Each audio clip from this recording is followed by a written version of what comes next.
नमस्कार दोस्तों, आपका फिर से दिल से स्वागत है भास्कर एकेडमी कुरुक्षेत्र की तरफ से। आज मैं आपके लिए जो कहानी लेके आया हूं, बहुत ज्यादा इंटरेस्टिंग कहानी लेके आया हूं। और ये जो कहानी आप सुनने जा रहे हैं, ये जो कहानी है क्लास 12 की chapter number 1 the third level है। और इतनी इंटरेस्टिंग कहानी है, आप इस कहानी को पूरा सुनेंगे तो मुझे पूरा विश्वास है कि आप इस कहानी को बहुत ज्यादा पसंद करेंगे। तो ज्यादा ना समय लेते हुए हम इस कहानी की तरफ चलते हैं जो आपके सामने है, द थर्ड लेवल।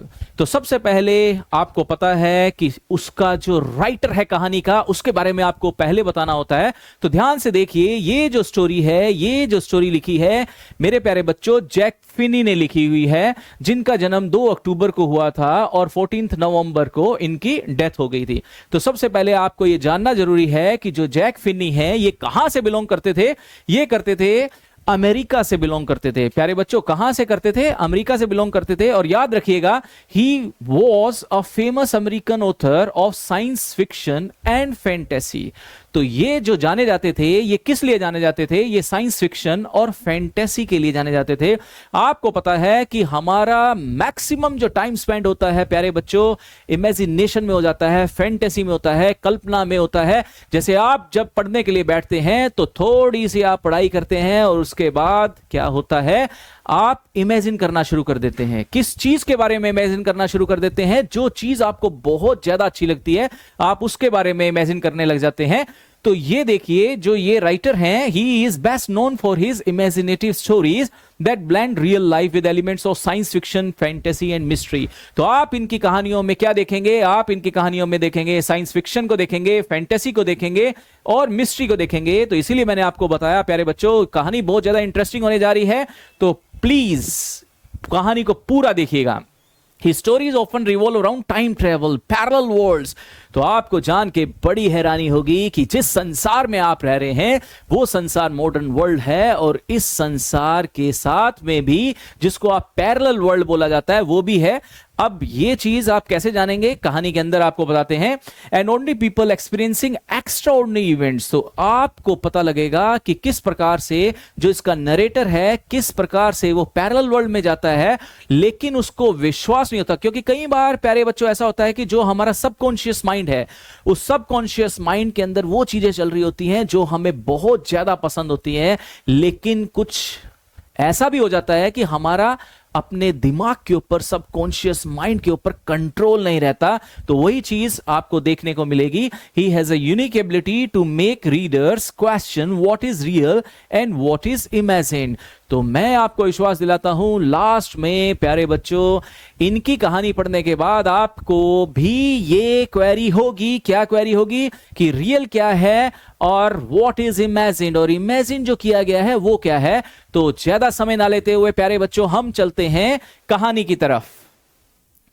तो आगे देखिए, कहानी शुरू होती है। Jack Finney wrote the third level as a fascinating mixture of reality, fantasy, psychology and time travel। तो याद रखिएगा, जो हमारे राइटर हैं जैक फिनी, तो इन्होंने किस प्रकार का मिक्सचर किया है अपनी स्टोरी के अंदर में। तो रियलिटी का भी मिक्सचर है, फैंटेसी का भी मिक्सचर किया हुआ है, साइकोलॉजी का भी है, और साथ में टाइम ट्रेवल। तो प्यारे बच्चों, आपको पता है टाइम ट्रेवल की आपने बहुत सारी कहानियां पढ़ी होंगी और साथ में आपने बहुत सारी फिल्में भी देखी होंगी, लेकिन अक्सर ये चीज होती कैसे है, आज हम इस स्टोरी के माध्यम से जानेंगे। तो the story appear simple on the surface. अगर आप सरफेस लेवल पे स्टोरी को देखेंगे तो कहानी बहुत ज्यादा सिंपल लगेगी, but underneath it carries a deep message about stress, insecurity and the human desire to escape from the pressure of modern life. आज की जो लाइफ है मॉडर्न लाइफ है, और हर इंसान के ऊपर प्रेशर है, हर चीज का प्रेशर है। अगर बच्चे हैं तो पढ़ाई का प्रेशर है, अगर बड़े हैं तो पैसा कमाने का प्रेशर है, अगर आप कुछ और हैं तब भी प्रेशर है। ऐसा कोई इंसान नहीं जिसके दिमाग में स्ट्रेस ना हो। जैसा कि आपको पता है, वॉर भी चलती हैं। जब वॉर चलती हैं तो हमारे दिमाग में काफी स्ट्रेस हो जाता है। आप देख सकते हैं, जो वॉर चल रही है, यूएसए के बीच में वॉर चल रही है, यूएसए और ईरान के बीच में है, इजराइल और ईरान के बीच में है, ऐसे ही रशिया और यूक्रेन के बीच में वॉर चलती है। तो प्यारे बच्चों, आप सोच के देखिए, जो बच्चे इन देशों से बिलोंग करते हैं उनका हर एक दिन आखिर कैसे जाता होगा। डर डर के वो जीते हैं। क्यों? क्योंकि उन्हें यह नहीं पता कि कौन सी मिसाइल कब आ जाए और कब उनका डी एंड हो जाए। तो एक एक पल, एक एक मूवमेंट बहुत ज्यादा टफ है। किसमें? इस मॉडर्न वर्ल्ड में। तो इसी के साथ ही कहानी आगे बढ़ाते हैं। The narrator of the story is Charlie. तो याद रखिएगा, ये नाम याद कर लीजिए। आप इसे चार्ले बोलें या चार्ली बोलें, वो आपने देखना है, लेकिन स्पेलिंग में मिस्टेक नहीं करनी है। CHARLEY जो स्पेलिंग है, तो आप इसको चार्ली बोल सकते हैं। जो हमारे नरेटर हैं उनका नाम क्या है प्यारे बच्चों? याद कर लीजिए, चार्ली है। और वो कितने साल के हैं? वो 31 ईयर ओल्ड हैं। तो याद रखिएगा, कहानी की जब शुरुआत होती है तो नरेटर से शुरुआत होती है। तो सबसे पहला क्वेश्चन क्या है? नरेटर का नाम। नरेटर का नाम है चार्ली और उनकी एज क्या है? 31 year old, who lives in New York. और ये कहां रहते थे? ये यूएसए में जो न्यूयॉर्क जगह है, ये वहां रहा करते थे विद हिज वाइफ लुइसा। अगला नाम जो याद करना है प्यारे बच्चों, आपने कौन सा नाम याद रखना है? लुइसा। अब क्वेश्चन एग्जाम में पूछा जाएगा कि चार्ली की जो वाइफ थी उसका नाम क्या था? लुइसा था। Charlie is an ordinary person. तो बिल्कुल साधारण सा व्यक्ति, जैसे आप हैं, जैसे मैं हूं, हम सारे हैं, वैसा ही साधारण सा व्यक्ति था Charlie. But he often feels worried and tired because the modern world is full of fear, uncertainty, competition and tension. तो याद कीजिएगा, जो मॉडर्न वर्ल्ड है प्यारे बच्चों, वो कैसा है? वो फुल ऑफ फियर है, अनसर्टेनिटी है, कंपटीशन है एंड टेंशन है। तो यही है जो सबसे मेन जो चीज है इस चैप्टर की, क्योंकि हमारे भी दिमाग में ये चीजें चलती हैं। क्योंकि आज के समय में इतना तनाव है, इतना प्रेशर है, इतनी इनसिक्योरिटी है, इतनी ज्यादा टेंशन है कि हमारा जो दिमाग है वो खराब हो जाता है। और उस दिमाग खराब होने की वजह से हम जो अपना गुस्सा है वो दूसरों के ऊपर निकाल देते हैं। Although his friends say that he is perfectly normal, Charlie himself feels that life has become too complicated and stressful. अब जो चार्ली है, इसकी जो लाइफ है बहुत ज्यादा कॉम्प्लिकेटेड है, स्ट्रेसफुल है। अब यार दोस्त तो कहते हैं कि नहीं ऐसा कुछ नहीं है, तुम बिल्कुल ठीक ठाक हो। लेकिन एक दिन इसके साथ में कुछ ऐसा हो जाता है कि जिसमें इसको भी विश्वास नहीं होता और इसकी जो वाइफ है लुइसा, उसको भी विश्वास नहीं होता, ना ही यार दोस्तों को विश्वास होता है। The story begins with Charlie making a strange statement। तो जब ये कहानी शुरू होती है तो इस कहानी में क्या होता है? चार्ली एक अजीब सी स्टेटमेंट देता है। तो प्यारे बच्चों, अजीब सी स्टेटमेंट क्या है? He says that everybody knows Grand Central Station in New York has only 2 levels। अब बेटा, जो ग्रैंड सेंट्रल स्टेशन है ये बिल्कुल उसी तरह ही स्टेशन है जैसे आप दिल्ली में जाते हैं और दिल्ली में आप पकड़ते हैं मेट्रो को। किसको पकड़ते हैं? मेट्रो को। अगर आपने दिल्ली मेट्रो देखा होगा तो या तो मेट्रो ऊपर जाके आप पकड़ेंगे या फिर मेट्रो नीचे जाके अंडरग्राउंड वाले रास्ते से पकड़ेंगे। तो बिल्कुल ऐसा ही होता है इसके साथ में। जो नीचे का जो रास्ता होता है वहां पर न्यूयॉर्क। अब हमारे दिल्ली में क्या है? नीचे अंडरग्राउंड में जाएंगे तो 1 लेवल है जिसको आप 1 लेवल बोल सकते हो। लेकिन फॉरेन में क्या है? 2 लेवल तक है। कितने लेवल हैं बेटा? 2 लेवल हैं। Has only 2 levels. और ये सबको पता है कि वहां पे 2 ही लेवल हैं। लेकिन इसकी बात पर कोई विश्वास नहीं करता, क्योंकि ये हमेशा कहता है कि वहां पर 2 लेवल नहीं, वहां पर कितने लेवल हैं? 3 लेवल हैं। तो इसीलिए इस कहानी का नाम क्या पड़ा? The third level. However, according to him, there is also a third level। अब ये कहता है कि नहीं, ऐसा बिल्कुल भी नहीं है, बिल्कुल भी नहीं है, क्योंकि ग्रैंड सेंट्रल स्टेशन में 2 नहीं, पूरे 3 लेवल हैं। कितने हैं? 3 लेवल। इसकी बात पर कोई विश्वास नहीं करता, इसकी वाइफ विश्वास नहीं करती और इसके यार दोस्त विश्वास नहीं करते, यहां तक कि इसको साइकेट्रिस्ट के पास लेके जाया जाता है। साइकेट्रिस्ट प्यारे बच्चों क्या होता है? जो दिमाग का डॉक्टर होता है। किसका डॉक्टर होता है? दिमाग का डॉक्टर होता है। इसको उसके पास भी लेके जाया जाता है, लेकिन साइकेट्रिस्ट भी कहता है कि इसके दिमाग चल गया है, तो इसीलिए इसको ऐसा लग रहा है। Naturally people think that this is impossible because no one has ever seen such a level। और जितने भी लोग हैं, यार दोस्त हैं, रिश्तेदार हैं, हर कोई कहता है नॉट पॉसिबल, पॉसिबल ही नहीं है, क्योंकि हर किसी ने किसने लेवल देखे हैं प्यारे बच्चों? 2 ही लेवल देखे हैं। लेकिन ये जो चार्ली है ये अपनी बात पर अडिग है, बिल्कुल अडिग है। 2 नहीं, पूरे 3 लेवल हैं। क्या कहता है? 3 level. Yet Charlie insists that he himself once reached it accidentally। और ये बताता है कि मैं खुद गया। कहां गया? बिल्कुल 3rd लेवल पे गया। इसकी बात पर कोई विश्वास नहीं कर रहा, यहां तक कि इसकी वाइफ भी विश्वास नहीं कर रही। वन इवनिंग, अब ये होता कैसे है प्यारे बच्चों, बड़े ध्यान से सुनिएगा। वन इवनिंग, एक शाम को Charlie was returning home from work, और ये क्या कर रहा था, अपने घर की तरफ आ रहा था, अपने ऑफिस में उस दिन ये लेट हो गया था, तो जल्दी जल्दी भाग रहा था किस साइड में, अपने घर की तरफ। He was in a hurry because he wanted to catch a subway train from Grand Central station. तो इसने पकड़नी थी ट्रेन, कौन सी ट्रेन, सबवे ट्रेन। एक तो होता है बेटा वे, जो बिल्कुल ऊपर है, और एक होता है बिल्कुल उसके नीचे, तो उसको हम क्या बोलते हैं, सबवे। सबवे मींस नीचे का जो रास्ता है वहां से इसने जाना है। Grand Central was a huge station with endless corridors, staircases, tunnels and passageways. अब जो ग्रैंड सेंट्रल स्टेशन है बहुत बड़ा स्टेशन है, इतना बड़ा स्टेशन है, इतना बड़ा स्टेशन है कि इसके अंदर बहुत सारी टनल्स हैं, और यही नहीं पता लगता कि एक इंसान एक टनल से निकलता है, वो कौन सी टनल से निकलेगा किसी को कोई आइडिया नहीं है। Charlie himself says that stepping into Grand Central Station is like stepping into a huge tree. प्यारे बच्चों, ये भी क्वेश्चन एग्जाम में पूछ लिया जाता है, तो याद रखिएगा इस क्वेश्चन को कि जो ग्रैंड सेंट्रल स्टेशन है उसको कंपेयर किया गया है। तो प्यारे बच्चों, उसको किसके साथ कंपेयर किया गया है, ह्यूज ट्री के साथ कंपेयर किया गया। और मैंने पहले ही आपको बताया है कि जहां पर कंपैरिजन आ जाए with the help of age otherwise like, तो वहां पर क्या होता है, कौन सा लिटरेरी डिवाइस होता है प्यारे बच्चों, बताइए। वहां पर क्या होता है, सिमिली होता है। क्यों, क्योंकि यहां पे देखिए लाइक वर्ड का यूज कर दिया गया है, तो कौन सा लिटरेरी डिवाइस है प्यारे बच्चों, यहां पर simile.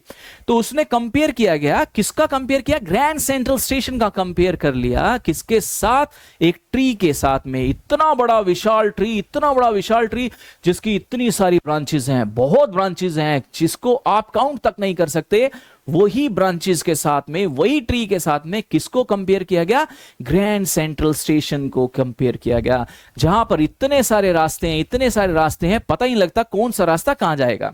He compares the station to a growing tree because new corridors and tunnel seem to spread endlessly in every direction like branches. तो जैसा कि मैंने आपको बताया था कि जैसे पेड़ की बहुत सारी ब्रांचेस होती हैं, बिल्कुल उसी तरह ही ये जो ग्रैंड सेंट्रल स्टेशन है इसके भी बहुत सारे रास्ते हैं, तो इसीलिए यहां पर कंपैरिजन कर दिया गया ग्रैंड सेंट्रल स्टेशन का किसके साथ, ह्यूज ट्री के साथ में। अब कहानी को आगे बढ़ाते हैं। As Charlie moved quickly through the station he took what he thought was the usual corridor. तो जैसा अक्सर क्या होता था, वो अपने ऑफिस से लेट निकलता था, और लेट निकलने के बाद यूजुअली वो एक टनल को पकड़ लेता था। क्या पकड़ता था, टनल को पकड़ लेता था, और उस टनल के रास्ते से जाता था। तो आज भी बिल्कुल वैसा ही हुआ, उसने एक नेचुरल ढंग से एक टनल को पकड़ लिया, एक जो यूजुअली कॉरिडोर है उस रास्ते से वो जाने लगा। However somehow he lost his way, लेकिन चलता चलता चलता चलता चलता गया, चलता गया, चलता गया, तो उसको बड़ी हैरानी हुई कि मैं कहां जा रहा हूं। पहले तो वो फर्स्ट लेवल में था, लेकिन जैसे ही स्लांटिंग हुई तो धीरे धीरे और नीचे गया, तो वो हैरान हो गया, तो वो सेकंड लेवल पे है। तो मैंने प्यारे बच्चों आपको बताया था कि वहां पर केवल 2 ही लेवल है, तीसरा लेवल नहीं है। लेकिन जैसे जैसे ही आगे बढ़ता गया, बढ़ता गया, बढ़ता गया, तो एकदम से नीचे का जो रास्ता आया, और ये जैसे ही आगे नीचे गया तो इसको बड़ी हैरानी हुई, क्योंकि ये चला गया 3rd लेवल पे। अब प्यारे बच्चों क्वेश्चन आएगा कि इसको कैसे महसूस हुआ कि वो 3rd लेवल है। Instead of reaching the 2nd level where the suburban trains departed. तो याद रखिएगा प्यारे बच्चों, जो फर्स्ट लेवल है वहां पर जो सिटीज की जो ट्रेन्स हैं वो पकड़ी जाती थी, जिसको आप अर्बन ट्रेन्स बोल दिया करते हैं, और जो 2nd लेवल है वहां पर सब अर्बन ट्रेन्स होती थी। लेकिन जो 3rd लेवल है वहां पर कौन सी ट्रेन है किसी को अंदाजा नहीं है।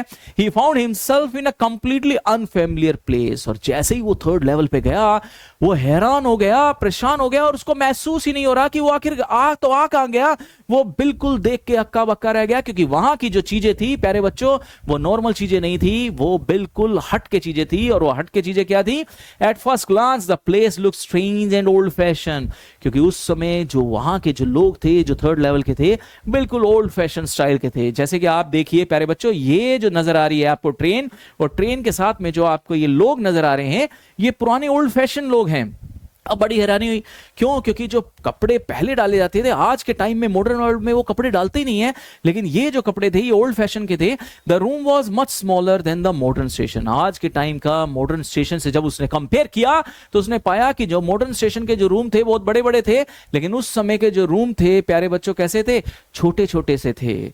The lights were dim because they were not electric lights but open flame gas lights. तो बहुत इंपॉर्टेंट है, आज के टाइम में तो प्यारे बच्चों इलेक्ट्रिक लाइट्स का यूज किया जाता है, लेकिन जब उसने ध्यान से देखा इस थर्ड लेवल पे तो उसने क्या पाया कि ये इलेक्ट्रिक लाइट नहीं थी, ये फ्लेम गैस लाइट्स थी। प्यारे बच्चों पुराने जमाने में जो लालटेन आया करती थी, याद रखिएगा, लालटेन जला के वही लालटेन इसको यहां नजर आने लग गई, तो इसको महसूस हुआ कि आज के टाइम में तो ये लालटेन होती नहीं, आखिर ये आई कहां से?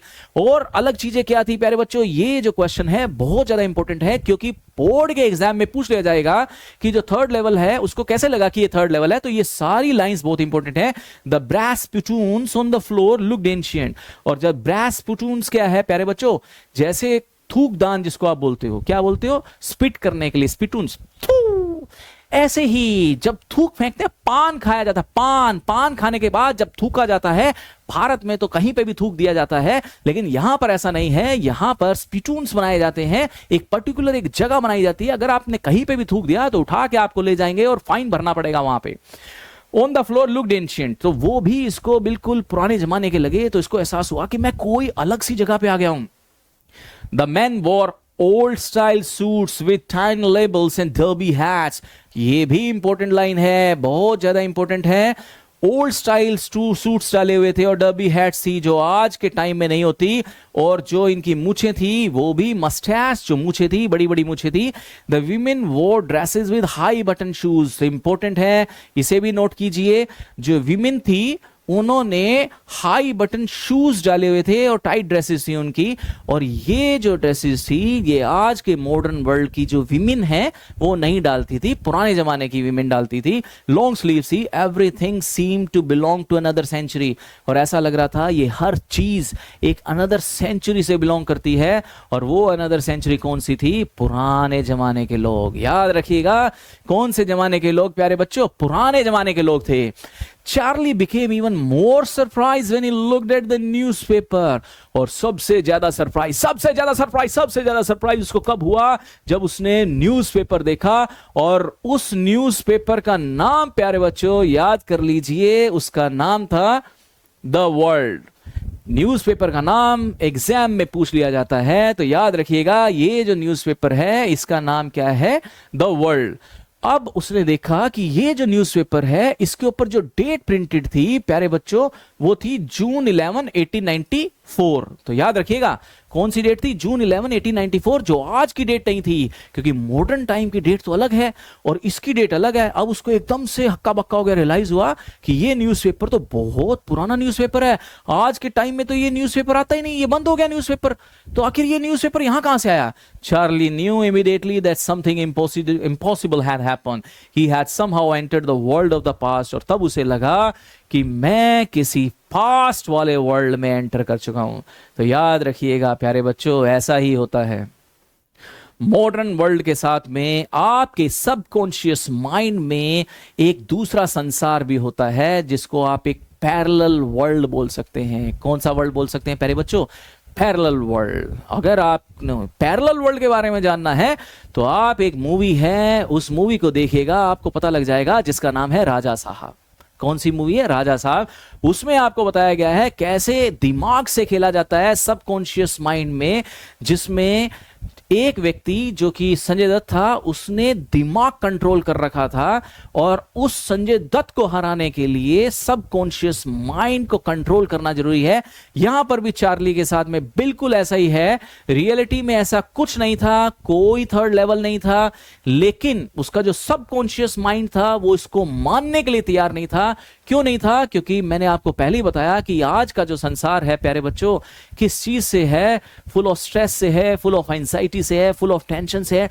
कई बार हमारे दिमाग में इतनी टेंशन हो जाती है प्यारे बच्चों, इतनी टेंशन हो जाती है कि हम एक नया संसार सोचना महसूस करते हैं। हम उस चीज के बारे में सोचते हैं, वी आर फीलिंग कंफर्टेबल, जहां हमें अच्छा महसूस हो रहा होता है, हम उस चीज के बारे में सोचते हैं और धीरे धीरे उसकी तरफ ही आगे बढ़ना शुरू कर देते हैं। वही चीज यहां पर हमारे नरेटर चार्ली के साथ हो रही थी।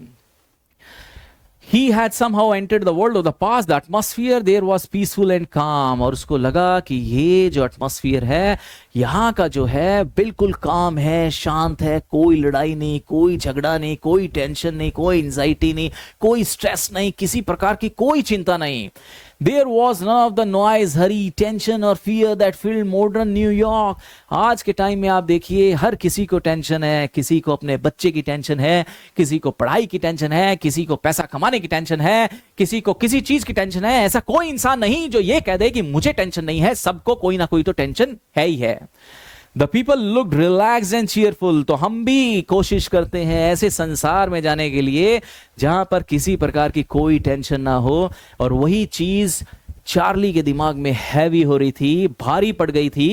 अब ये सोचता था ऐसे संसार को कि जहां पर किसी प्रकार की कोई टेंशन ना हो और मैं आराम से अपना जीवन वहां पे स्पेंड कर सकूं। Charlie suddenly felt attracted to the old world because life in 1894 appeared simple and secure. तो याद रखिएगा 1894 की जो लाइफ थी वो बिल्कुल सिंपल थी और सिक्योर थी, और वही लाइफ इसको चाहिए थी। Charlie then remembered a beautiful town called Galesburg, Illinois. याद रखिएगा, इंपॉर्टेंट है, गेल्सबर्ग इलिनॉय। एस को प्रोनाउंसिएशन में नहीं लेके आना क्योंकि ये एस साइलेंट रहता है। The town had great importance for him because his grandfather had often described it lovingly. तो याद रखिएगा ये जो गेल्सबर्ग जगह है, आखिर ये जो जगह है इतनी अच्छी जगह क्यों लगती थी? क्योंकि इसके दादाजी बताया करते थे, ग्रैंडफादर बताया करते थे इस जगह के बारे में, 1894 के बारे में, इसीलिए इसको ये जगह बहुत अच्छी लगने लग जाती थी। प्यारे बच्चों, आपको ही पता है आज के टाइम में कितनी टेंशन है, आपके दिमाग में भी टेंशन है। किसी को आईआईटी का पेपर क्लियर करने की टेंशन है, किसी को नीट का पेपर क्लियर करने की टेंशन है, किसी को कॉम्पिटिटिव एग्जाम क्लियर करने की टेंशन है। कट थ्रोट कंपटीशन चले जा रहे हैं, चले जा रहे हैं, चले जा रहे हैं, लेकिन बच्चों के बारे में कोई नहीं सोच रहा। तो वो जो बच्चे हैं वो दिन बर दिन क्या करते जा रहे हैं? टेंशन से पागल होते जा रहे हैं, और कुछ बच्चे तो ऐसे हैं जो सुसाइड भी कर लेते हैं। तो याद रखिएगा आपने इस प्रकार का कोई स्टेप नहीं उठाना है। तो वही चीज यहां पे आ गई। इसको अच्छा लगता था जब ग्रैंडफादर उसको बताया करते थे गेल्सबर्ग अपने समय के बारे में, 1894 के बारे में, तो इसको यह लगता था कि वो जो लाइफ थी वो बहुत अच्छी लाइफ थी, बहुत ज्यादा अच्छी लाइफ थी, पीसफुल लाइफ थी। His grandfather used to live there many years ago. He told Charlie stories about peaceful streets.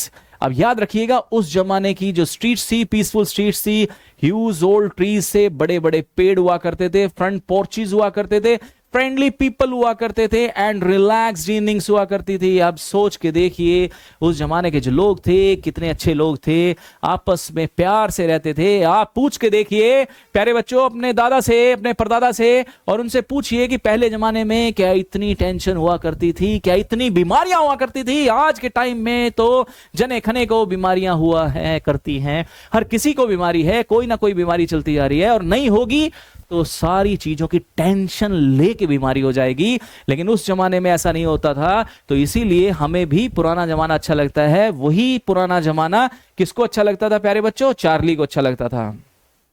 According to him, people in those days lived without fear and pressure. कितनी अच्छी line है। Charlie के अनुसार, उसके दादा के अनुसार, उस समय जो लोग रहा करते थे बिना फियर, बिना डर और बिना प्रेशर के रहते थे। आज के टाइम में तो डर डर के मर चले हैं, क्योंकि आज के टाइम में ये नहीं पता कि अगले मोमेंट में क्या हो जाए। तो इस प्रकार की जो लाइफ थी कौन नहीं जीना चाहेगा प्यारे बच्चों? आप भी जीना चाहेंगे, मैं भी जीना चाहूंगा, सभी जीना चाहेंगे। The clerk calmly replied. अब वो पहुंच तो गया, अब फ्लैशबैक में उसने पास्ट मेमोरीज दादाजी के बारे में सोच ली। अब एट प्रेजेंट सिनेरियो वापस आ जाइए प्यारे बच्चों, क्योंकि जब वो थर्ड लेवल पे गया तो उसके बाद उसके साथ में क्या होता है, बीच में ये सारी पास्ट मेमोरीज आपके सामने मैंने बता दी। अब वो वापस उसी सिचुएशन और उसी स्टेज पे आ जाते हैं। तो जैसे ही वो थर्ड लेवल पे गया तो उसने देखा, the clerk calmly replied that the fare was $1 and something. Charlie took out modern currency notes from his wallet and handed them over. अब चार्ली इतना खुश था कि वो ये चाहता था कि मैं इस थर्ड लेवल से 2 टिकट खरीदूं। तो याद रखिएगा क्वेश्चन आएगा पेपर में कि वो 2 टिकट किसके लिए परचेज करना चाहता था, बाय करना चाहता था। एक तो वो अपने लिए खरीदना चाहता था और दूसरा अपनी वाइफ के लिए खरीदना चाहता था। लेकिन जैसे ही उसने करेंसी को निकाला और क्लार्क को दिया तो क्लार्क ने कहा, ओ मिस्टर क्या कर रहा है? नकली करेंसी देता है, मूर्ख बना रखा है, पागल बना रखा है।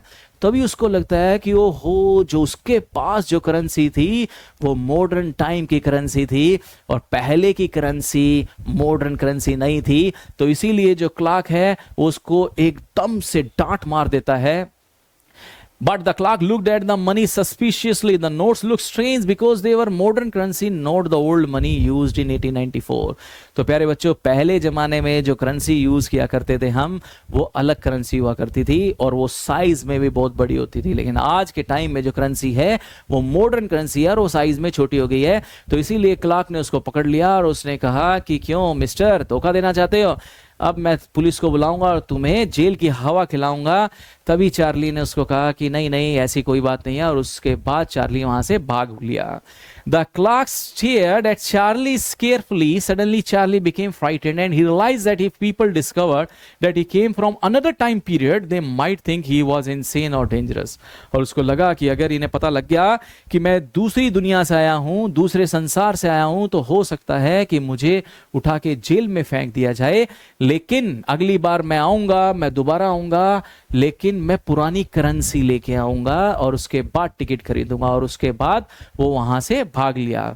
तो रियलिटी में प्यारे बच्चों ऐसा कुछ नहीं है, ये उसका सबकॉन्शियस माइंड है जो उसको पैरेलल वर्ल्ड में लेके जा रहा है। क्यों? क्योंकि कुछ बार ऐसे इंसान कई होते हैं जिनको मॉडर्न लाइफ अच्छी नहीं लगती और वो अपने दिमाग में ये सोच लेते हैं कि मैं ऐसे संसार में जी रहा हूं जहां उसको जाना अच्छा लगता है, जहां टाइम स्पेंड करना अच्छा लगता है। तो वही संसार किसको अच्छा लग रहा था? चार्ली को अच्छा लग रहा था। रियलिटी में कोई थर्ड लेवल नहीं है, लेकिन सबकॉन्शियस माइंड में जो पैरेलल वर्ल्ड चल रहा था, ये उसी का नतीजा था कि उसको ये लग रहा था कि थर्ड लेवल है। At that very moment, he noticed a man at the ticket window wearing a long black sleeve protector, green eye shade and handlebar mustache. और उस जमाने की जो मस्टेज थी, पुराने जमाने की जो हैंडल बार वाली मस्टेज थी, वो थी all science of the 19th century. और उसको एहसास हो गया कि ये जितने भी साइन हैं ये पुराने टाइम के साइन हैं, नए टाइम के साइन नहीं हैं। तो उसके बाद क्या हुआ प्यारे बच्चों, कहानी को थोड़ा सा और आगे लेके चलते हैं। Fear rush through Charlie's mind, एकदम से उसके दिमाग में डर हुआ। Without waiting another second he turned around and ran as fast as he could. एकदम से भाग लिया। Soon he found himself back in the modern Grand Central Station. और भागते भागते भागते भागते जब वो आया और उसने देखा कि ओह, अब जो मॉडर्न ग्रैंड सेंट्रल स्टेशन था वो वहां पर वापस आ गया। When Charlie reached home, he told Louisa everything. और फटाफट भाग के जब वो घर गया तो उसने अपने पत्नी लुइसा से हर चीज बताई कि कैसे वो थर्ड लेवल पे पहुंचा था। और ये सुनकर एकदम से उसकी पत्नी हक्की बक्की होगी, उसको एकदम से शौक लगा, झटका लगा, जैसे बिजली का झटका लगता है कि अरे मूर्ख कहीं का ना हो, तो 2 ही लेवल हैं, ये थर्ड लेवल कहां से आ गया। Then naturally she found the story unbelievable, विश्वास नहीं किया उसने। Charlie also discussed the incident with his friend Sam. अब प्यारे बच्चों, ये जो करेक्टर है बहुत इंपॉर्टेंट करेक्टर है। ये जो करेक्टर है, ये सैम, ये साइकेट्रिस्ट भी है और चार्ली का दोस्त भी है। तो 2 चीजें हैं, याद रखिएगा, इसका दोस्त भी है और साइकेट्रिस्ट भी है। Who was a psychiatrist? कौन था ये? साइकेट्रिस्ट था। Sam explain the entire experience psychologically. अब जो उसकी वाइफ थी, उसकी वाइफ को टेंशन होगी, उसकी वाइफ को लगा कि मेरे पति का दिमाग आउट ऑफ ऑर्डर हो गया है, तो एकदम से वो उसके दोस्त के पास ले गई, जो कि कौन था? साइकेट्रिस्ट था। अब मैंने आपको पहले ही बताया था, साइकेट्रिस्ट कौन होता है प्यारे बच्चों? दिमाग का डॉक्टर। याद रखिएगा, किसका डॉक्टर? दिमाग का डॉक्टर, उसको हम बोलते हैं psychiatrist. Sam explain the entire experience psychologically. According to him modern life was full of insecurity. वही चीज बार बार जो मैं आपको बता रहा हूं कि जो मॉडर्न लाइफ है फुल ऑफ इनसिक्योरिटी है, फियर ऑफ वॉर है, स्ट्रेस है। तो इस कारण से क्या था, उस मॉडर्न वर्ल्ड को पसंद नहीं करता था Charlie. Therefore people often wish to escape from reality. तो इसीलिए जो लोग हैं वो रियलिटी से भागना शुरू कर देते हैं। Same called the third level a waking dream wish fulfilment. प्यारे बच्चों नोट कीजिए, बहुत इंपॉर्टेंट है आपके लिए, अक्सर बोर्ड एग्जाम में पूछ लिया जाता है। तो वो जो सैम है वो क्या बोलता है इसके बारे में, वो बोलता है वेकिंग ड्रीम विश फुलफिलमेंट। याद रखिएगा, जागती हुई आंखों से सपने लेना। कौन सी? जागती हुई आंखों से सपने लेना। तो उसने कहा कि ये कुछ नहीं है, केवल इसका सपना है, क्योंकि हकीकत में ऐसा कुछ नहीं है, कोई थर्ड लेवल नहीं है, कोई 1894 वाली जगह ऐसी नहीं है जो इस समय हम बता सकें। ये तो केवल इसके दिमाग का जो वहम है, जो सबकॉन्शियस माइंड में जो पैरेलल वर्ल्ड चल रहा है, ये उसके बारे में ज्यादा सोच रहा है, तो इसीलिए इसको ये चीजें नजर आ रही हैं। इसको थर्ड लेवल भी नजर आया, इसको 1894 के लोग भी नजर आए, उस समय का पुराना न्यूज़पेपर द वर्ल्ड भी नजर आया, लेकिन रियलिटी से इसका कोई भी वास्ता नहीं है। In simple words, he believed Charlie had imagined the entire thing because his mind desperately wanted peace and escape। तो याद रखिएगा, वो इसलिए कहता है क्योंकि जो चार्ली का दिमाग है वो desperately, जानबूझकर किस चीज को चाहता है? पीस को चाहता है, शांति को चाहता है, और इस मॉडर्न वर्ल्ड से भागना चाहता है। तो इसीलिए जो डॉक्टर सैम है उसने इसकी वाइफ को ये सारी चीजें बताई कि ये कुछ नहीं है, केवल वेकिंग ड्रीम विश फुलफिलमेंट है। तो प्यारे बच्चों, आगे क्या होता है? However Charlie himself was not satisfied with this explanation. लेकिन जो चार्ली था वो सेटिस्फाइड नहीं हुआ, अपने दोस्त, अपने डॉक्टर की एक्सप्लेनेशन से सेटिस्फाइड नहीं हुआ। Deep inside he believed that the third level really existed. और वो कहता है नहीं, तुम्हें क्या पता, मुझे पता है, क्योंकि मैंने अपनी आंखों से देखा है थर्ड लेवल को, और एग्जिस्टेंस है उस थर्ड लेवल की। लेकिन प्यारे बच्चों, ऐसा कुछ नहीं था, कोई एग्जिस्टेंस नहीं थी। लेकिन जो सबकॉन्शियस माइंड है उसके अंदर वो कह रहा था बिल्कुल है, लेकिन जो कॉन्शियस माइंड है उसमें नहीं है नहीं है, दोनों चीजें चल रही थी। He continued searching for it whenever he visited Grand Central Station. He wandered through many corridors and tunnels hoping to find the mysterious passage again. और दोबारा से वो चल पड़ा, हर दिन जाता ग्रैंड सेंट्रल स्टेशन में, हर दिन ढूंढता, और हर दिन उसको लगता कि आज मुझे थर्ड लेवल मिलेगा, आज मुझे थर्ड लेवल मिलेगा। लेकिन प्यारे बच्चों, थर्ड लेवल मिलेगा कहां से जब थर्ड लेवल होगा ही नहीं? जो चीज है नहीं प्यारे बच्चों, आखिर वो मिल कैसे सकती है आपको? आप बता के देखिए। लेकिन जो उसका सबकॉन्शियस माइंड था वो इस बात पर अग्री नहीं करता था, इसीलिए वो उसको ढूंढ रहा था। लेकिन लास्ट में थक हार के वो बैठ गया, क्योंकि उसको थर्ड लेवल नहीं मिला। मीनवाइल, अब प्यारे बच्चों, कहानी में एक नया ट्विस्ट है। अब वो क्या है? Charlie started collecting old style currency because he wanted to be prepared if he ever found the third level again.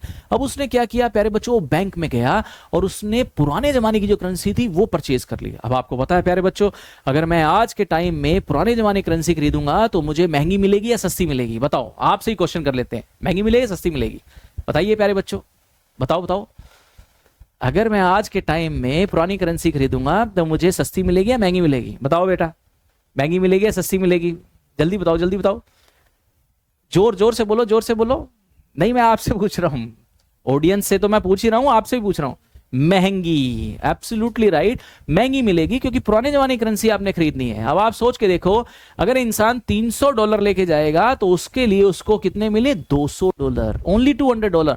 और वो ये करेंसी उसने क्यों खरीदी प्यारे बच्चों? क्योंकि उसको ये लगता था कि अगर अगली बार मैं थर्ड लेवल पे पहुंच गया तो मैं 2 टिकट जरूर खरीदूंगा। तो याद है ना, 2 टिकट किसके लिए खरीदनी थी? एक तो उसने अपने लिए खरीदनी थी और दूसरी टिकट अपनी वाइफ के लिए खरीदना चाहता था।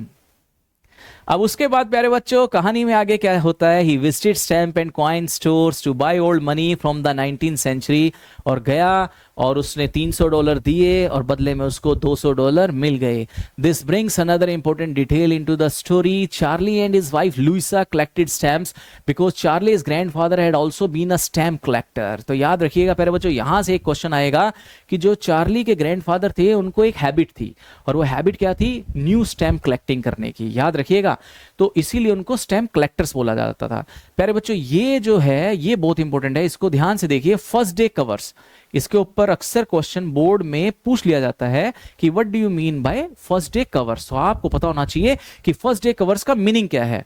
वर considered valuable items. A first day cover, अब ध्यान से सुनिए, आंसर आपके सामने है। First day cover is an envelope with a stamp and postmark showing the first day the stamp was issued। तो याद रखिएगा, फर्स्ट डे कवर क्या है?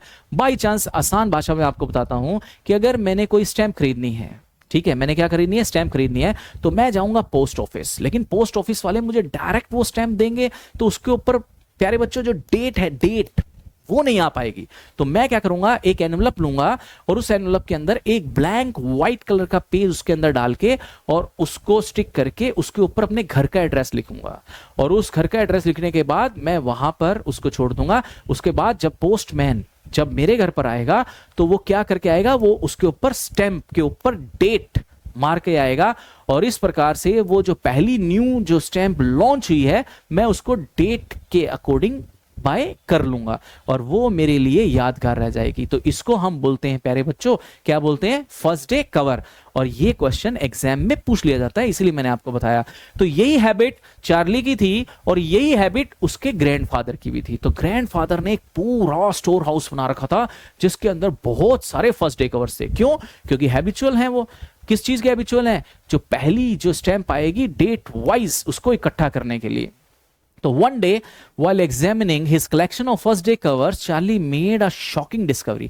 अब एक बार जो अपने घर पे गया तो उसने स्टोर में ओपन किया, बहुत सारे फर्स्ट डे कवर थे, तो बाई चांस उसकी नजर एक फर्स्ट डे कवर पे पड़ गई, तो उसने उसको खोला, देखा, और उसने जैसे ही उसको ओपन किया तो मैंने आपको क्या बताया था प्यारे बच्चों, बीच में एक ब्लैंक पेज होता है, तो उसने उसमें से ब्लैंक पेज जो ब्लैंक नहीं था उस पेज को निकाला और उसने क्या पाया, among the envelopes was one that should not have existed. It had been mailed to his grandfather at his home in Galesburg and later became part of the family collection.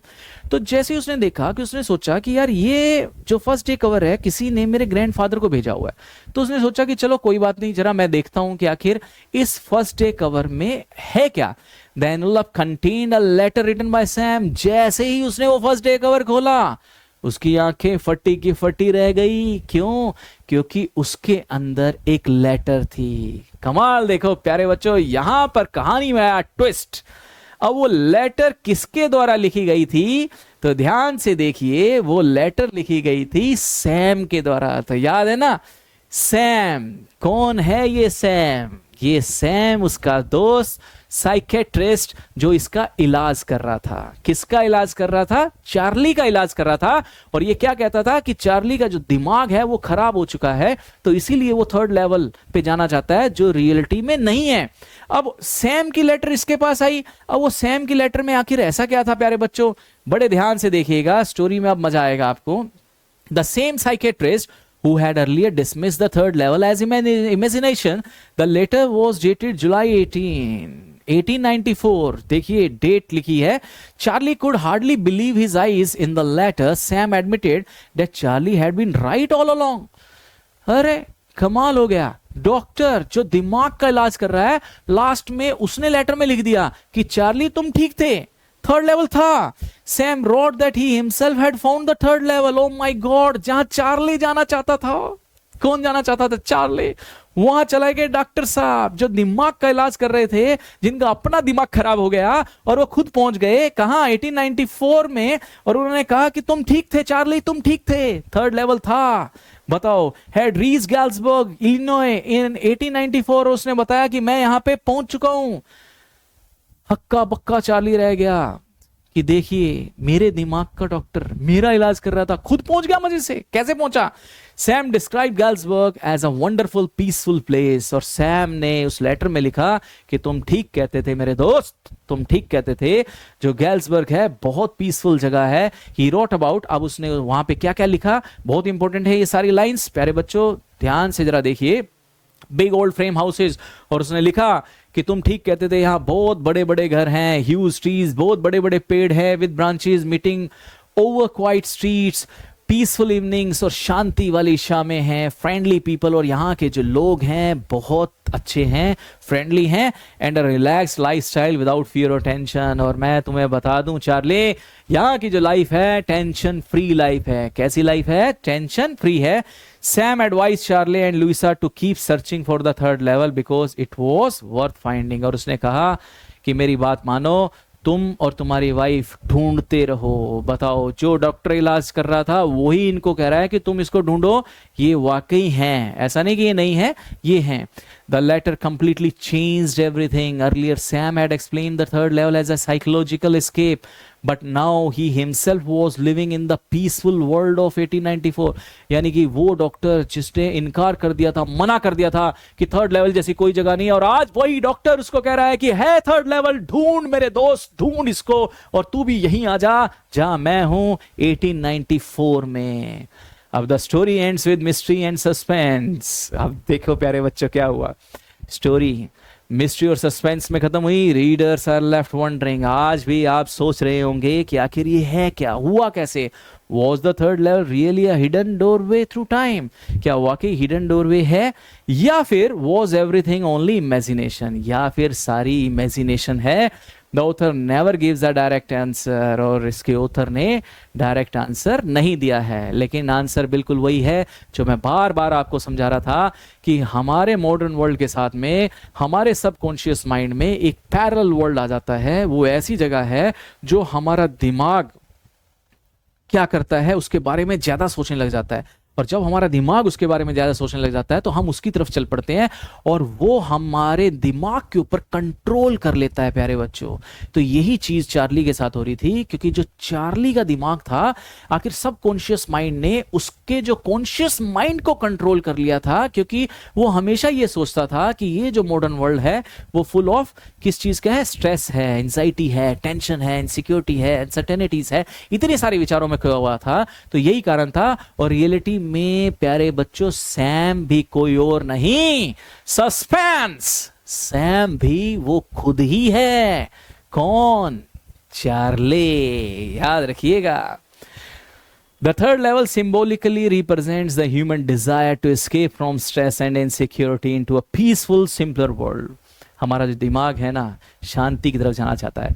अगर मेरे पास पैसा नहीं है ना, तो मैं पैसा कमाना चाहता हूं, और मेरा दिमाग हर चीज वहीं जाएगा जहाँ पे मैं अपनी लाइफ को बहुत अच्छा स्पेंड कर रहा हूँगा, और फिर मेरा सबकॉन्शियस माइंड मेरे कॉन्शियस माइंड के ऊपर कंट्रोल कर लेगा, और उसके बाद मुझे चीज़ें वैसी नजर आएंगी जो सबकॉन्शियस माइंड मुझे दिखाने की कोशिश करेगा. और वही चीज़ चल रही थी चार्ली के साथ. Through Charlie's strange experience, Jack Finney beautifully shows how modern life often makes people dream about the calm and comfort of the past. तो आपको पता ही है इस कहानी के थ्रू कैसे आपको बताया गया कि जो चार्ली है वो हमारे जैसा एक कॉमन सा इंसान है, और कॉमन इंसान जो ऐसी जगह जाना पसंद करता है जहाँ पर शांति हो, जहाँ पर लग्जरियस लाइफ हो, जहाँ पर हर चीज़ अच्छी अच्छी लगे. तो प्यारे बच्चों, जो स्टोरी देखना चाहते थे, जिन्हें स्टोरी देखनी थी, उनके लिए ये स्टोरी यहीं तक है. आप अगर जाना चाहें तो जा सकते हैं. अब जो बच्चे मार्क्स लेना चाहते हैं, 100 आउट ऑफ 100 लेना चाहते हैं, 80 आउट ऑफ 80 लेना चाहते हैं, अब वो ठहर जाए, और वो आगे जो मैं आपको बताने जा रहा हूं वो अब आगे के बारे में सुन लें. अब क्वेश्चंस जो पूछे जाते हैं वो ध्यान से सुनिएगा. Characters in the third level. तो सबसे पहले कहानी को अगर आपने अपनी ग्रिप में लेना है तो आपको उसके कैरेक्टर्स के बारे में नॉलेज होनी चाहिए. तो सबसे पहला कैरेक्टर कौन है? चार्ली. चार्ली कौन है? The narrator of the story. सबसे इंपॉर्टेंट कैरेक्टर है, याद रखिएगा. क्वेश्चन पूछ लिया जाता है घुमा के. क्या घुमा के क्वेश्चन पूछा जाता है कि who is the writer of the story. अगर तो राइटर पूछ लिया तो चार्ली का नाम नहीं देना आपने. कहीं आप चार्ली का नाम राइटर में दे दो, राइटर में जैक फिनी का नाम होगा. लेकिन नरेटर पूछ लिया गया तो फिर आपने चार्ली का नाम देना है. कई बार ऐसा लगता है कि बच्चा सोचता है जो राइटर है वही नरेटर है. ऐसा नहीं है.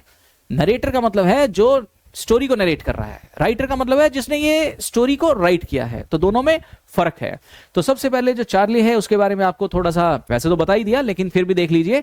31 ईयर ओल्ड है, सेंसिटिव है, इमेजिनेटिव है, फील स्ट्रेस्ड है because of modern life, wants peace and security, curious and hopeful. Charlie represents common people who wish to escape from tension and anxiety. जो सारी चीजें मैंने आपको बताई प्यारे बच्चों, वही चीज बताई गई है, और ये चीज आपने नोट कर लेनी है. अगला जो छोटा सा कैरेक्टर है वो लुइसा का है. लुइसा, आपने मेरी कहानी सुनी तो आपको पता है लुइसा कौन है. चार्लीज की वाइफ है. कैसी है? केयरिंग है, प्रैक्टिकल है. She listens to Charlie patiently. At first she does not fully believe the story of the third level. She represents realism and practicality. पहले तो उसने विश्वास नहीं किया, लेकिन लास्ट में वो भी उसके साथ होली थर्ड लेवल को ढूंढने के लिए.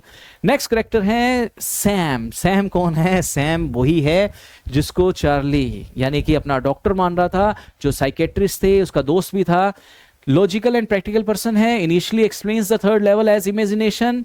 और उसने बताया कि थर्ड लेवल कुछ नहीं है, इमेजिनेशन है। लेटर मिस्टीरियसली रीचेस गर्ल्सबर्ग इन 1894, लेकिन जो खुद ही चला गया बताओ 1894 में, उसके दिमाग का इलाज करते हुए अपना दिमाग खो के खुद पहुंच गया वहां। His letter creates suspense and mystery in the story, और लास्ट में जो इसने लेटर लिखी उसने इस स्टोरी के अंदर क्या डाल दिया प्यारे बच्चों, सस्पेंस डाल दिया और मिस्ट्री डाल दी। अगला है चार्लीज ग्रैंडफादर, जो रियलिटी में वहां पे नहीं है, जिनकी बात चल रही है, mention through memories and stories, जिनको मेमोरीज और स्टोरीज में बताया गया है। लव्ड गर्ल्सबर्ग इलिनॉय, कलेक्टेड स्टैम्प्स, जिनकी आदत थी स्टैम्प्स को कलेक्ट करने की। Represents the peaceful and simple life of the past, जो कि रिप्रेजेंट करते हैं सिंपल लाइफ। किसको, कौन सी लाइफ प्यारे बच्चों, सिंपल लाइफ। तो अब कुछ लिटरेरी डिवाइसेस हैं जो एग्जाम में पूछ लिए जाते हैं, ज्यादा समय ना वेस्ट करते हुए जल्दी जल्दी आपको बताते हैं। पहला है simile. Simile compares two different things using words such as like or so, और एज भी आप लगा सकते हो। तो आपको पता है जहां पर लाइक और एज जिस लाइन में यूज हो गया और दो अलग अलग चीजों को कंपेयर किया गया, तो वहां पर क्या होता है प्यारे बच्चों, सिमली है। यहां पे देखिए Grand Central Station is compare to a tree, अगर लाइक लगा के लगा दिया तो फिर तो सिमली है, अगर लाइक नहीं लगाया तो फिर मेटाफर है, याद रखिएगा इसको। The spreading corridors and tunnels are compare to the branches of a tree. Next is symbolism. अब ये क्वेश्चन आ जाता है, बहुत इंपॉर्टेंट है कि सिंबोलिज्म में क्या है, थर्ड लेवल किसको सिंबलाइज कर रहा है, बहुत इंपॉर्टेंट है, ध्यान से देखिएगा। The third level symbolize escape from stress. याद रखिएगा, जब आप बहुत ज्यादा टेंशन में हैं, आखिर वहां से भागना चाहते हैं, तो एस्केप फ्रॉम स्ट्रेस है। पीस है, desire for a better life, और एक डिजायर है एक अच्छी लाइफ जीने की। तो थर्ड लेवल कुछ नहीं था, केवल उसकी इच्छा थी, केवल चार्ली का डिजायर था उस पीसफुल लाइफ जीने का, पीसफुल लाइफ जाने में। It represents Charlie's wish to escape from the worries of modern life. Galesburg Illinois it symbolises, वही बात है, जो एक ऐसी जगह जाना चाहता था जहां शांति शांति हो, कोई लड़ाई, कोई झगड़ा, कोई टेंशन, कोई तनाव, कोई एंजाइटी कुछ ना हो, कोई कंपटीशन कुछ ना हो, वही चीज थी। तो पीस है, सिंप्लिसिटी है, happiness and security of old times है। नेक्स्ट है प्यारे बच्चों imagery. The author creates vivid pictures through descriptive language, जैसे कि गैस लाइट्स है, ओल्ड फैशन ड्रेसेस हैं, स्टीम इंजन्स हैं, क्वाइट स्ट्रीट्स है, ह्यूज स्ट्रीट्स हैं, यानी कि ये पुराने जमाने की जो पास्ट में 1894 के समय की चीजें हैं वो बताई गई हैं। These descriptions help readers imagine the atmosphere of 1894 clearly. तो याद रखिएगा, तो 1894 को अगर अच्छे समझना है तो ये सारी चीजों को आपको देखना पड़ेगा और लिखना पड़ेगा, तभी आप बता सकते हैं इनके बारे में। अगला है प्यारे बच्चों क्या, irony. There is irony in Sam's character. Sam के करेक्टर में आयरनी तो है ही है, जो सोचा है उससे उल्टा हो जाए। तो कैसे, at first Sam says that the third level is only Charlie's imagination. सबसे पहले तो कहता है कि ये कुछ नहीं है, केवल चार्ली की इमेजिनेशन है। But later Sam himself reaches the third level and writes a letter from 1894। अब सोच के देखो, यानी कि खुद इलाज कर रहा है और बाद में पता लगता है कि खुद ही वहां पहुंच गया। कहां, 1894 में, यानी जो विश्वास नहीं कर रहा था थर्ड लेवल के लिए, और लास्ट में अपनी लेटर में लिखता है कि तुम थर्ड लेवल ढूंढते रहो, वाकई थर्ड लेवल है और मैं यहां पे बहुत ज्यादा खुश हूं। This creates situational irony. तो ये क्या कहलाएगा प्यारे बच्चों, situational irony. Next is allusion. The story refers to historical elements of 1894 such as president Grover Cleveland के बारे में बताया है, ओल्ड करेंसी के बारे में बताया गया है, जो न्यूज़पेपर है उसका नाम है द वर्ल्ड, इसके बारे में बताया गया। These references make the story realistic. ये ऐसे रेफरेंसेस दिए गए हैं जिससे आपको लगे कि जो स्टोरी है वो वाकई रियलिटी के साथ में है। Next fantasy, science fiction element, वो तो पूरी स्टोरी में है ही है प्यारे बच्चों। The idea of time travel through the third level introduces fantasy and science fiction into the story. तो आपको पता है ये जितना भी आइडिया है ये सारा का सारा बताया गया है। अब कुछ मॉरल वैल्यूज हैं, जो बड़े बड़े क्वेश्चंस हैं प्यारे बच्चों, ज्यादा समय ना बर्बाद करते हुए मैं बस पढ़ देता हूं, और इसका स्क्रीनशॉट आप लेना चाहें तो आप ले सकते हैं। देखिए अब आप ले लीजिए स्क्रीनशॉट, और मैं बता देता हूं क्योंकि लॉन्ग आंसर टाइप क्वेश्चन में अगर पूरे में से पूरे नंबर लेने हैं आपने, तो ये जो मॉरल वैल्यूज के जो पॉइंट्स हैं ये इन्वर्टेड कॉमा में लिखने होंगे। तो पहला क्या है, modern life is full of stress, so people often dream of escaping into a peaceful world. तो स्ट्रेस से भरा हुआ जीवन है, तो इसीलिए हम शांति की तलाश में निकल चलते हैं कहीं पे भी। Peace and happiness are more valuable than wealth and modern comforts. तो याद रखिएगा, पीस और हैप्पीनेस ज्यादा इंपॉर्टेंट है बजाय कि पैसा के। अरे पैसा तो इंसान कमा सकता है, लेकिन याद रखिएगा पैसों के साथ में जो शांति है वो इंसान पैसों से नहीं कमा सकता। Imagination becomes a shelter when reality becomes too stressful. जो इमेजिनेशन है वो हमें अच्छी लगती है, याद है ना, जब आप बैठ जाते हैं तो आप अपने सपनों के बारे में सोचने लग जाते हैं। किसके बारे में, सपनों के बारे में। और जब आप सपनों के बारे में सोचते हैं तब आपको बहुत अच्छा लगने लगता है, और जैसे ही सपनों से हट के वापस अपनी लाइफ में आते हैं तो आप बहुत ज्यादा दुखी हो जाते हैं। वही चीज इस लाइन में बताई गई है। Human beings naturally long for security, simplicity, and emotional peace. The story teaches us that excessive tension and anxiety can make people mentally exhausted. तो इस स्टोरी में क्या बताया गया है? एक्सेसिव, बहुत ज़्यादा टेंशन, तनाव आपको पागल कर देगा, जैसे इसमें करेक्टर किसको किया है? चार्ली को. The past often appears beautiful because it seems free from modern pressure and fear. Past हमेशा ही अच्छा लगता है, क्यों? क्योंकि वो मॉडर्न जमाने की जो टेंशन है उससे दूर रहता है. A calm and simple life gives great satisfaction, greater satisfaction than a life full of competition and worry. तो याद रखिएगा, काम सिंपल लाइफ अच्छी लगती है, और जो कंपटीशन से भरी हुई लाइफ है वो अच्छी नहीं लगती, क्योंकि उसमें हमें कष्ट उठाना पड़ता है, उसमें हमारी टेंशन बढ़ जाती है, हमारा बीपी बढ़ जाता है, लो भी हो सकता है, कुछ भी हो सकता है. The third level symbolizes humanity's desire to escape from fear and insecurity. ये तो आप पूरी कहानी में पढ़ रहे हैं, क्योंकि हम फियर और इनसिक्योरिटी से ही तो भाग रहे हैं और जा रहे हैं कहाँ? अपनी ऐसी जगह जहां हमें अच्छा लगे. Dreams and imagination provide temporary relief from the harsh realities of life. लेकिन जो सपने हैं ना आपके, और जो आपकी इमेजिनेशन, जो कल्पना है, जो फैंटेसी है, ये आपको रिलैक्स तो कर देंगे, लेकिन टेम्परेरी करेंगे, परमानेंट नहीं करेंगे. The story reminds us that inner peace is one of the greatest needs of human life. तो इस स्टोरी से हमें क्या पता लगता है कि जो अंदर की जो पीस है वो ग्रेटेस्ट नीड्स है ह्यूमन लाइफ की. यानी कि आप अंदर से सेटिस्फाइड होने चाहिए. अगर आप अंदर से सेटिस्फाइड नहीं है तो फिर आप सेटिस्फाइड हो भी नहीं सकते. तो लास्ट में कंक्लूजन है, through Charlie's journey to the third level, Jack Finney beautifully shows mankind's deep desire to escape from the stress of modern life into a world of peace, simplicity and happiness. तो यही था सारी कहानी में जो conclusion आपको बता दिया. ये सारा कंक्लूजन आपने देख लिया होगा प्यारे बच्चों. जब मैंने आपको सारी स्टोरी समझाई, सारी कहानी सुनाई, तो मुझे लगता है कि आपको कहानी बहुत अच्छे से समझ में आ गई होगी. फिर भी अगर आपके दिमाग में कोई भी डाउट हो तो आप कमेंट बॉक्स में जाके कमेंट कर लीजिए, और आपके जो भी डाउट्स होंगे मैं अपनी तरफ से पूरी कोशिश करूंगा कि मैं उनको क्लियर करूंगा. अब समय ज़्यादा आपका लग गया है. थैंक यू वेरी मच, बहुत बहुत धन्यवाद आपका.